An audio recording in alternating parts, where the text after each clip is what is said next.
Hi friends. இப்போ பார்த்தீங்கன்னா எங்கள் வீட்டில் சாப்பாடு மிளகா கிள்ளி சாம்பார். பாருங்கள், மிளகா கிள்ளி சாம்பார் சாப்பாடு ரெடியாக இருக்குது. முருங்கைக்காய் கிரேவி.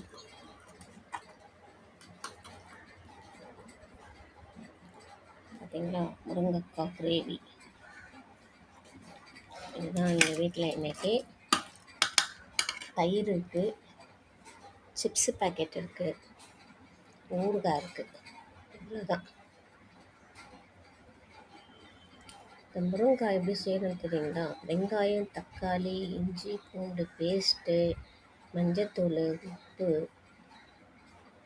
அதெல்லாம் போட்டு வெங்காயம் தக்காளி வதக்கிடணும். கடுகு தாளிச்சிட்டு வெங்காயம் தக்காளி வதக்கிட்டு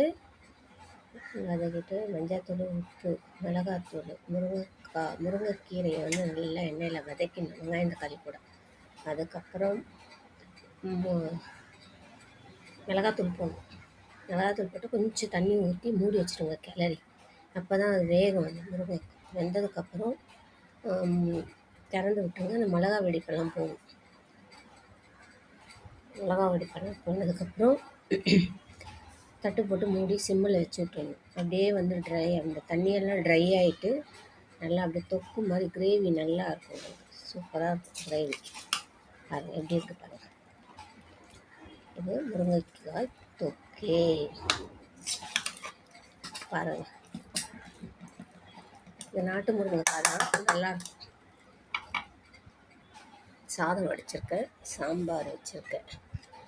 பார்த்தீங்களா, சாம்பார். எங்கள் வீட்டில் சாம்பார் இன்னைக்கு. சாம்பார்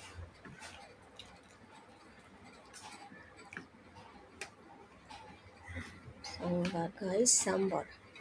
வாங்க சாப்பிட்லாம். எல்லோரும் வாங்க, நம்ம வீட்டுக்கு வந்தீங்கன்னா சாப்பிட்லாம்.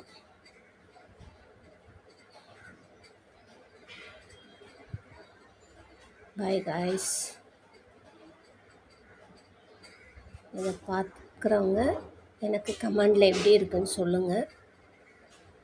லைக் பண்ணுங்கள், ஷேர் பண்ணுங்கள், சப்ஸ்கிரைப் பண்ணுங்கள், பெல் ஐக்கானை கிளிக் பண்ணுங்கள். கமெண்டில் எப்படி இருக்குன்னு சொல்லுங்கள். நான் போடுற சமையல் குறிப்பு. ஒரு டிப்ஸு சொல்கிறேன்.